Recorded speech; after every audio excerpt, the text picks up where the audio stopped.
Pamätám si, ako keby to bolo včera.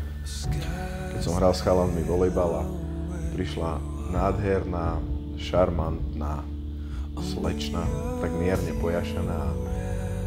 Spýtala sa, či môže hrať s nami volejbal. Nikdy nezabudnem na tú jej prvú otázku. Či posilujem, to ma dorazilo. A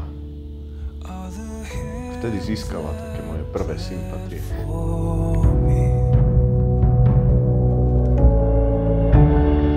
Rastík ma upútal na baptistickej konferencii, kde som ho videla hrať na gitare. Bol taký sebavedomý a nádherný, môžem povedať, že fakt sympaťák, mal charizmu, bol veľmi príťažlivý.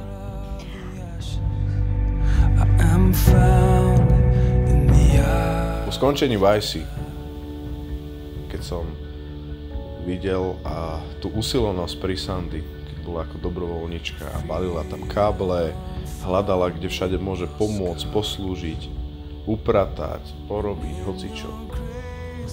To ma dorazilo. Proste vidieť človeka a tak nádherné, presne to nádherné dievča, ktoré ma oslovilo pri volejbale, pri zábave, športu, ako pracuje a slúži pre Boha, kde nikto jej nič nezaplatí tým nezištným srdcom. Tak to som si povedal, že kež by ja som mal taký charakter. A bol som zamilovaný až po uši.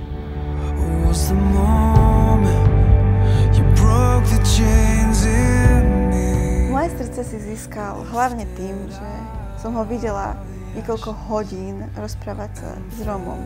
Na konferencii bol program a on stále tam sedel a rozprával sa s ním. Bolo to pre mňa naozaj krásny pohľad na ňoho. Venoval sa dlhý čas. Videla som v neho takú tú Ježišovú lásku.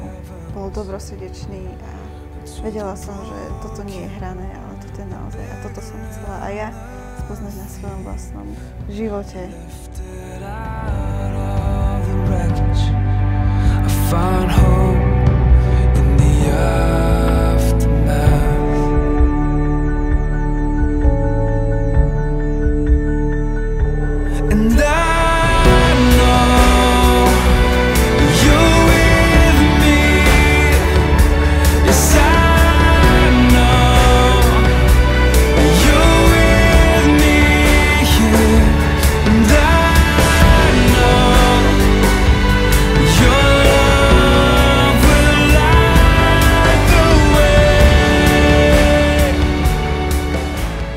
Rastíková dobrosrdečnosť a taký jemnocit a naozaj gentlemanstvo jeho ma prekvapuje deň čo deň a túžim toto spoznávať. Túžim, aby som bola vedená ním, lebo viem, že som v dobrých rukách, pretože je blízko Boha. Boh je blízko Neho a chcem to spoznávať, chcem prehlbovať svoj vzťah s ním. Viem, že Pán má nové veci pre nás. A som zvedavá a teším sa na to.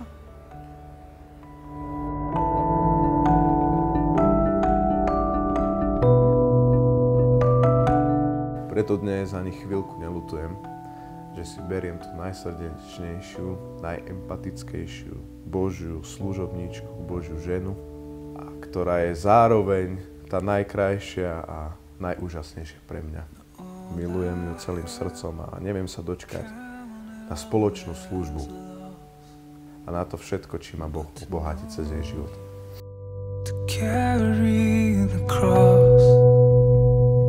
Knowing I am found in the light.